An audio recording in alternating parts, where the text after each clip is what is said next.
السلام علیکم ورحمۃ اللہ وبرکاتہ۔ بسم اللہ الرحمن الرحیم۔ دوستو، موسم سرما کی ٹھنڈی ہوا زوروں پر تھی۔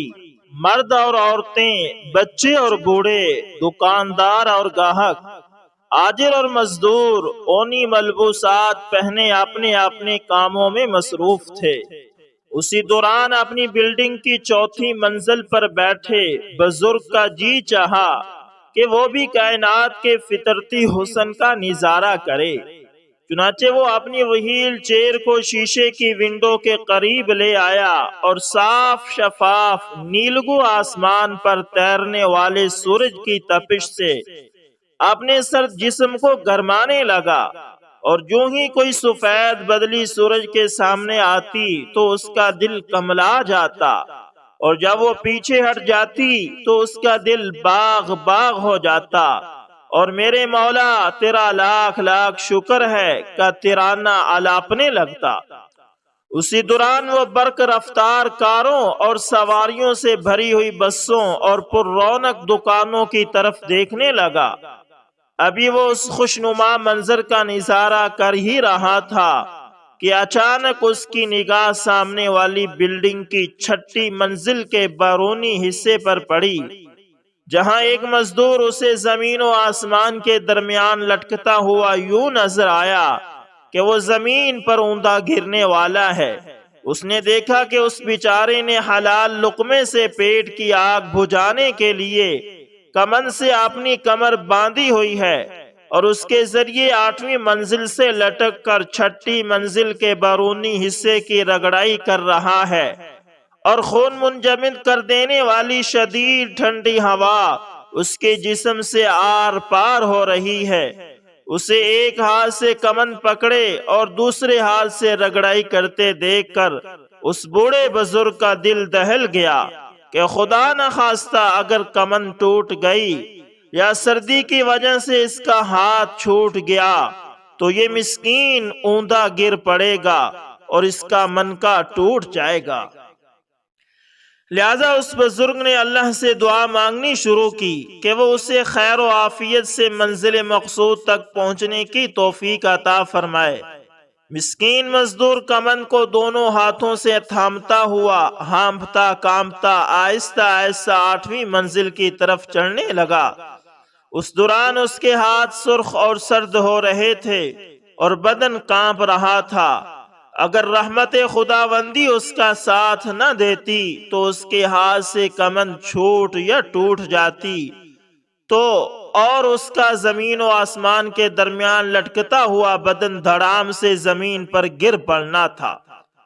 بہرحال اللہ نے اسے سلامتی کے ساتھ 8ویں منزل تک پہنچایا، اور پھر وہ نیچے اتر کر اپنی کارکردگی کی عمدگی دیکھنے لگا اور اگلے دن کے کام کا پروگرام بنانے لگا۔ سارا دن کام کرنے کی وجہ سے اس مسکین کے اعضاء بدن چور چور ہو چکے تھے، اور یہ تھوڑی دیر سستانا چاہتا ہی تھا کہ مغرب کی اذان ہو گئی تو یہ قریب والی مسجد میں نماز ادا کرنے کے لیے چلا گیا۔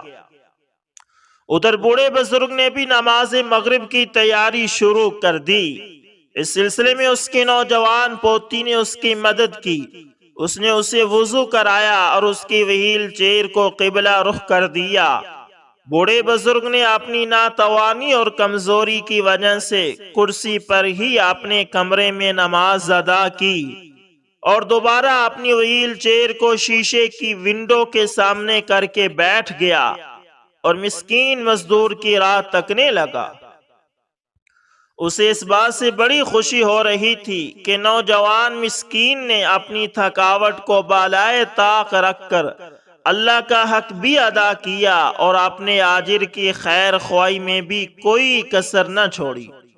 چنانچہ اس نے دیکھا کہ نوجوان مسکین مزدور مسجد سے نکل کر بلڈنگ کے سامنے بیکار پڑی لکڑی کے ٹکڑے اور درختوں کے خشک پتے اور سوکھی گھاس کے تنکے اکٹھے کر کے اسے آگ لگا رہا ہے تاکہ اسے تاپ کر اپنے ٹھٹھراتے بدن کو حرارت پہنچا سکے اور اس کے انگاروں سے اپنی ٹھنڈی اور ابتر خوابگاہ کو گرما سکے۔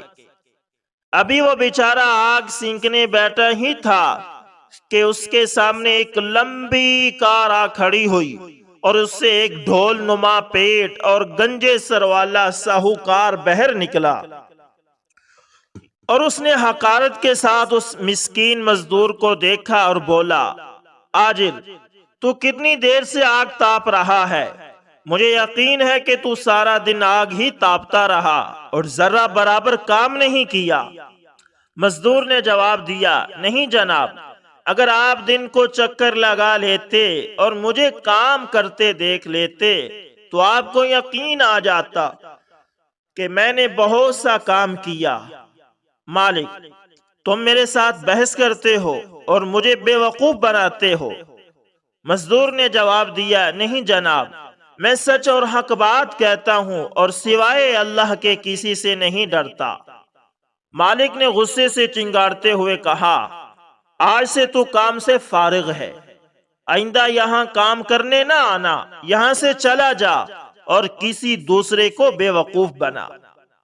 مزدور نے جواب دیا، اللہ تجھے سلامت رکھے، میرا گمان یہ تھا کہ آپ آ کر کام دیکھیں گے اور جو کمی رہ گئی ہے اس کے متعلق ہدایات دیں گے اور میرے حال پر ترس کھائیں گے، لیکن میں سمجھتا ہوں کہ آپ نے ابھی تک نماز بھی ادا نہیں کی اور کام بھی نہیں دیکھا۔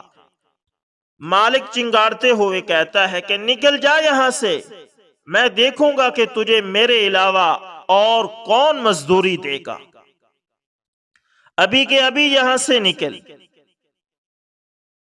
مزدور، اللہ روزی دینے والا ہے اور وہی فراہم کرے گا، بندہ کچھ نہیں دے سکتا۔ یہ کہہ کر اس نے سلگتی آگ چھوڑ دی اور بغیر مزدوری لیے وہاں سے چل پڑا۔ اس کے پاس تن کے کپڑے کے علاوہ کچھ نہ تھا اور یہی کپڑے اس کا اوڑھنا بچھونا تھے۔ اس نے کچی اور ٹھنڈی کوٹھری کو الوداع کہا اور خالی ہاتھ چل پڑا۔ بوڑھے بزرگ نے یہ منظر اپنی آنکھوں سے دیکھا اور اپنے کانوں سے سنا اور اس کے بدن میں حرارت پیدا ہوئی اور وہ اس صورتحال کو برداشت نہ کر سکا۔ اس نے اپنی نوجوان پوتی کو آواز دی، بیٹی ادھر آؤ اور اس نوجوان کو بلاؤ جو سڑک کے کنارے کنارے جا رہا ہے۔ پوتی نے جواب دیا، دادا جان، میں اسے کیسے بلا سکتی ہوں، وہ تو اجنبی نوجوان ہے۔ دادے نے کہا، بیٹی جلدی کرو ورنہ وہ آنکھوں سے اوجھل ہو جائے گا۔ نوجوان پوتی الیکٹرک سیڑھی کے ذریعے جلدی سے نیچے اترتی ہے اور اس مسکین مزدور کے پیچھے تیزی تیزی سے دوڑنے لگتی ہے اور اسے راستے پر جا لیتی ہے اور اسے کہنے لگتی ہے، معاف کرنا مسلمان برادر، میرا دادا جان آپ سے ملنا چاہتا ہے، آپ اس کے پاس چلیے۔ نوجوان حیرانگی سے کہتا ہے کہ مجھ سے ملنا چاہتا ہے، حالانکہ میرا ان سے تعارف ہی نہیں، معاف کرنا بہن، وہ کہاں ہے اور مجھے کیسے جانتا ہے؟ لڑکی نے جواب دیا، وہ آپ کو جانتا ہے اور آپ سے ملنا چاہتا ہے۔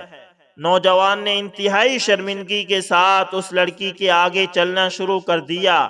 جب وہ بوڑھے بزرگ کی بلڈنگ کے دروازے پر پہنچا تو اس بوڑھے نے لطیف سی مسکراہٹ کے ساتھ اس کا استقبال کیا اور کہا، نوجوان، میرے قریب آ کر بیٹھو اور مجھے اپنا ماجرا سناؤ۔ نوجوان نے کہا، محترم، آپ مجھے پہلے کبھی نظر نہیں آئے اور نہ ہی میں آپ کو جانتا ہوں۔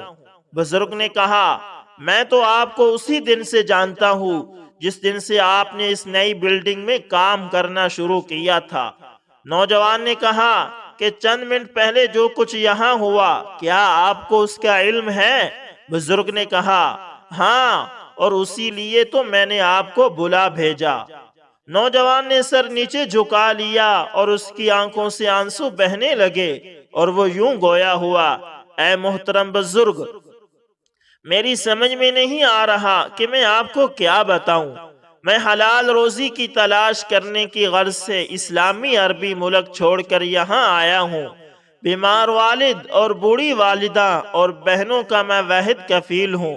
میں اپنی محنت کی اجرت کو اپنے اوپر خرچ کرنے کی بجائے ان کی طرف بھیجتا ہوں، اور اس سلسلے میں جتنی مشقت برداشت کرتا ہوں اس کا آپ کو علم ہو ہی چکا ہے۔ مجھے اس سلسلے میں جتنی مشقت اٹھانی پڑتی ہے اس کا شکوہ کرنا حرام سمجھتا ہوں، لیکن مجھے دکھ اس بات کا ہے کہ اس طرح سے حلال روزی کمانے والے کو حقارت کی نگاہ سے دیکھا جاتا ہے اور اس کے ساتھ گھٹیا سلوک کیا جاتا ہے، اور یہ گھٹیا سلوک کرنے والے کوئی کافر ملحد نہیں بلکہ ہمارے مسلمان سیٹ صاحبان ہیں۔ محترم بزرگ، اگر میں حرام طریقے سے روزی کمانا چاہتا تو مجھے وہ سہولت میسر آ سکتی تھی کہ بہت سارے منشیات فروشوں نے منشیات فروخت کرنے کے عوض مجھے بھاری بھرکم رقم اور مراعات کا لالچ بھی دیا، اور کتنی ساری بدکار عورتوں نے مجھے ورغلا کر اللہ کی اطاعت سے پھیرنا چاہا لیکن میں نے ان کے ہاتھ جھڑک دیے، اور کتنے سارے ڈاکوؤں نے مجھے مالداروں کے مال اور ان کی عزتوں پر ڈاکہ ڈالنے کی ترغیب دی اور مجھے اپنا ساتھی بنانا چاہا، لیکن میں ان کا ساتھی نہ بنا، اور جب کبھی وہ مجھے ملتے تو میں ان سے کنی کترا کر اللہ کے گھر میں عبادت کے لیے چلا جاتا اور وہاں جا کر دعا کرتا کہ اے اللہ مجھے حلال روزی عطا فرما، کیونکہ میں حرام نہیں کھانا چاہتا۔ اس کے بعد میں قرآن کی تلاوت کرتا تو اپنے دل میں سکون محسوس کرتا اور روزی کمانے کے لیے نکل پڑتا، اور اس کی خاطر حلال کسب میں عار محسوس نہ کرتا، اگرچہ لوگ اسے کتنا ہی حقیر سمجھتے ہوں اور کم مزدوری کی وجہ سے اس کے قریب نہ جاتے ہوں۔ اسی دوران شیخ نے اپنی پوتی سے عشاء کا کھانا لانے کا حکم دیا۔ وہ فوراً کھانا لے کر اپنے دادا جان کے پاس حاضر ہو گئی، حالانکہ وہ اجنبی نوجوان کو اپنے گھر میں موجود پا کر کافی پریشان بھی تھی، لیکن شیخ نے نوجوان مزدور کو اپنے ساتھ کھانا تناول کرنے کی دعوت دی۔ جب نوجوان نے کھانا کھا لیا تو اللہ کا شکر ادا کیا اور واپس جانے کی اجازت طلب کی، لیکن شیخ نے اسے اپنے پاس بٹھا لیا اور اس سے میٹھی میٹھی اور نرم نرم گفتگو کرتے ہوئے کہنے لگا، اے نوجوان، تو نے جو یہ باتیں کی ہیں اگر سچ اور حق ہیں تو تو بہترین مسلمان ہے، اور میں چاہتا ہوں کہ تیرے ساتھ مصاہرت یعنی رشتہ داری قائم کر لوں۔ نوجوان نے یہ سنا تو اس کا منہ کھلا رہ گیا، کیونکہ نہ تو اس کے پاس کوئی اعلیٰ تعلیمی ڈگری تھی اور نہ اس کے پاس دولت کے انبار تھے، اور نہ ہی وہ کسی اعلیٰ ادنا درجے کی کوٹھی کا مالک تھا، اور نہ ہی اس کا کنبہ قبیلہ یہاں موجود تھا۔ اس نے نہایت حیرانی سے پوچھا، اے شیخ، آپ کس سے میری شادی کرانا چاہتے ہیں؟ شیخ نے کہا، اے میرے بیٹے، دنیا کی زیب و زینت پر تفاخر نے انسانوں کی قدر و قیمت مٹا دی ہے، جس کی پاداش میں اللہ نے ہمیں بھلا دیا ہے۔